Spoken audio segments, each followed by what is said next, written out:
Hi there, I'm here with Simon. And Simon, we're discussing Mortimer Glorium, and I wonder if you could take us through some of the thinking behind the different troop types. What makes one unit different to another unit? Why are these knights different to those heavy cavalry? How did you get the system working exactly? Okay. Well, the founding principle I wanted was to try and get the right army feel. Okay, so I'm a big fan of saying let's start from the field. And actually I love history. So I've read a lot about different armies and have a picture in my mind of how they ought to feel on the battlefield. And I've played a lot of games in the past where you abstract things. So you might take a whole bunch of troop types and bundle them under one heading and call them Type A Cavalry for the sake of argument. And I always find that kind of abstraction just sort of loses the richness. So I went the other direction and said, look, what I really want to do is find an easy way of giving the armies as much of that feel as I possibly can. And the units feel unique.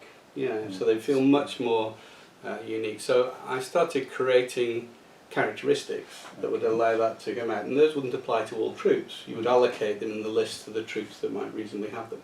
And they come in three, there's sort of three types of them really in total.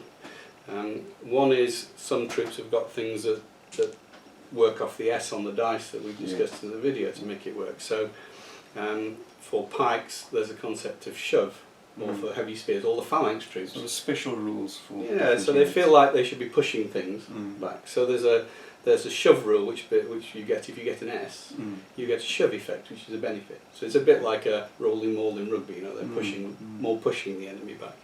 If you take some of the wild charges that have a chance of running over things, like lancers, heavily armoured lancers, the S gives possibility of a shatter result, which is another effect, which is more dramatic and instant in the charge. So the S has different effects for different types of units. So some of them have them built into that, and the archers all have S as a slow. All the shooters have S for slow. So that's one part of the character that comes out through the S's on the dice.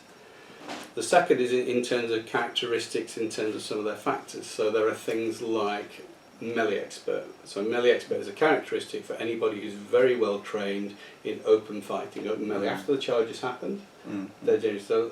The classic, a Roman. Yes, okay. Very skilled with shield and gladius once they've got into a loose fight. You know, the stabbing methods over the top and on.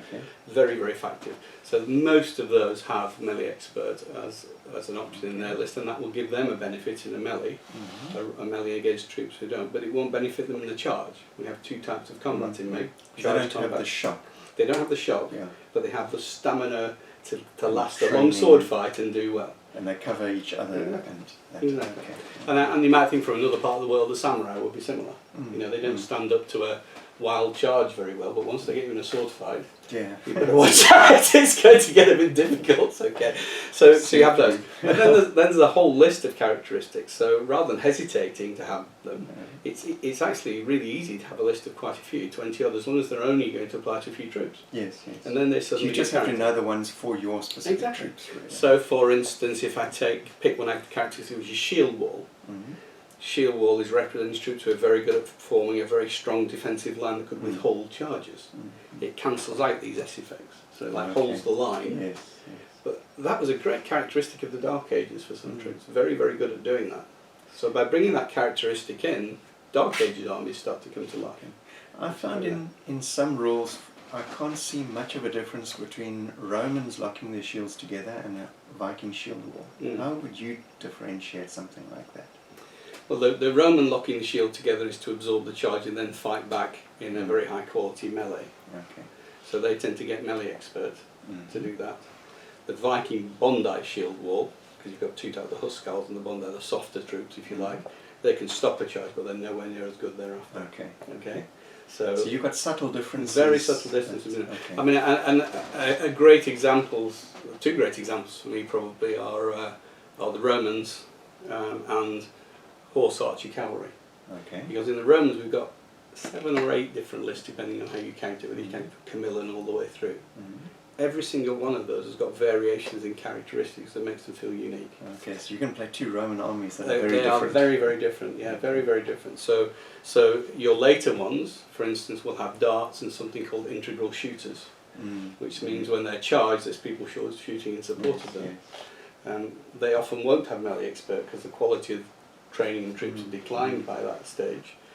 Whereas at the other extreme, in the earlier days, the classic eras, you'll have a lot of superior troops who are melee experts. Okay. That's a completely different feel. Yeah. This army, you want to charge into people, and these have impact weapon, which is representing the pillar. These want to charge into people and get a melee going. Yes. And they're good at both. Yeah. They're good at shock, and these later ones often had short spear, so they're not good in the charge. They want people to charge them.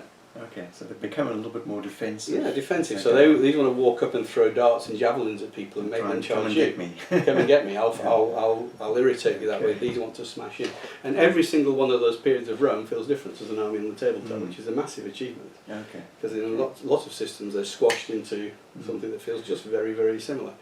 If I can ask there, Mortimer Glorium covers a very wide period, and some people might say, well, how could you possibly have ancient Persians fighting some medieval crossbowmen in a competition? Not a historical game, obviously. But how do you get them to match up fairly in a competition, but still feel like you're playing your historical army and you're not just generalizing? No, it's a very good point. I mean, the reason it works is due to two things. One is all of these characteristics, so the army's having their own character, and the second is the point system that we have. And the point system we very carefully optimised over 5 years, listening to players and looking at them, so we've probably got the most finely tuned point system ever. And that is what allows the armies to play each other with a reasonable degree of fairness while keeping their own style of play. So obviously it's an abstraction. Once you get, it's not too much of an abstraction to be a bitter part because it's viable and the technology is not dissimilar. But if you're going to place the Teutonic Knights fighting against the New Kingdom Egyptians, it's obviously fantasy, isn't it? But you can make it play very nicely as a game. The two will play in their own particular styles. The fact that the Teutonic Knights are thunderous if they can get hold of you. And the very best ones, the Brother Knights, are very well trained, so they're very manoeuvrable, but there won't be many of them. There'll be a swarm of chariots on the other side who are some of the best skirmishers from their era. And you just see how that plays out. So the games are very good across everything. The open games work perfectly fine. I mean, clearly if you like the history, it's more the Imperial games, and I like the history a lot. And actually what I love about this is the feedback that I get from it is with all of the stuff we've done, we managed to get refights to work really well almost every time. And that's something I've never had with any previous rule set. You know, you can make everything work. Can I works, everything works. That's what I like as well. Every single one we've done works. It comes out feeling right, feeling good. I suppose there are a couple of other things I should mention actually that are inventions that are important in the rules that give the character to. I invented the concept of flexibles.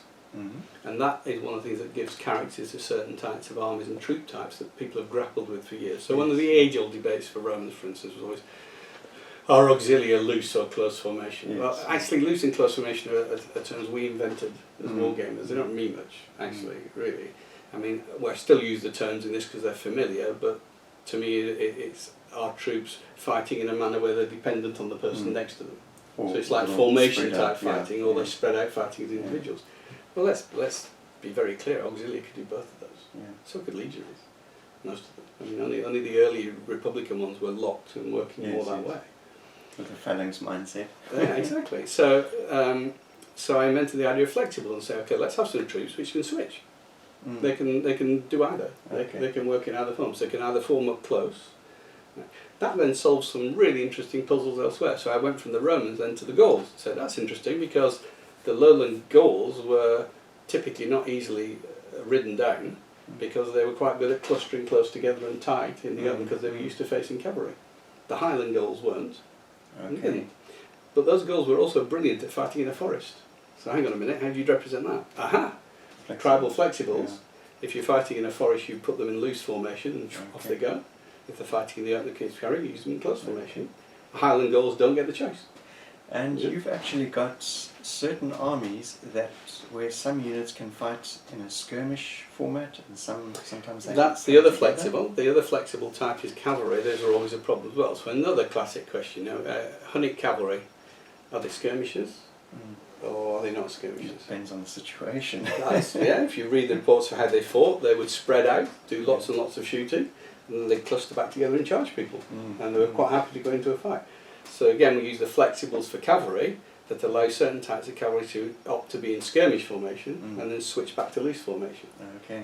So you now get a brilliant feel with a honeycomb, because you started off with lots of skirmishers moving at a very fast pace, and as you whittle the enemy down, you convert some of them into loose order, more form formation, and charge people to finish them off. Okay.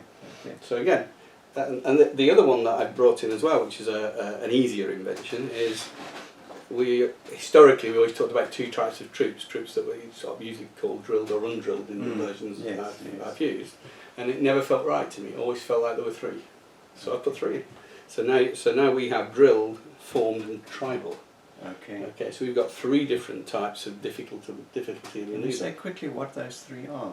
So drilled is representing all the properly trained professional Yes. troops, so you've got your classic Romans and everything else. Formed applies to troops that sit between that and a tribal mob.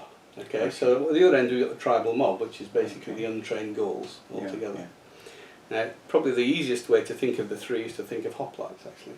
Because at one end you've got the super trained Spartans who are drilled, but your average city hoplite was a sort of levy who was pulled together when needed. Okay, and then they just form together into... So they're not drilled as well as those. So they sit neatly in the formed version. Given half a week's training and sent to the front. Exactly. So they're not as manoeuvrable as the drilled ones. Okay. And then you've got some, even in the hoplite, I can't remember which army it is, who are renowned for being just a gathering of people with long spears. A bunch of people with So they spears got from the hills. Yeah, they look like hoplites because they've got shields and spears, but they're not much more than that. We classify those as tribal. So you've got three different types of hoplite basically out there, and the same with packs. You've got the same type of thing depending on the training of packs.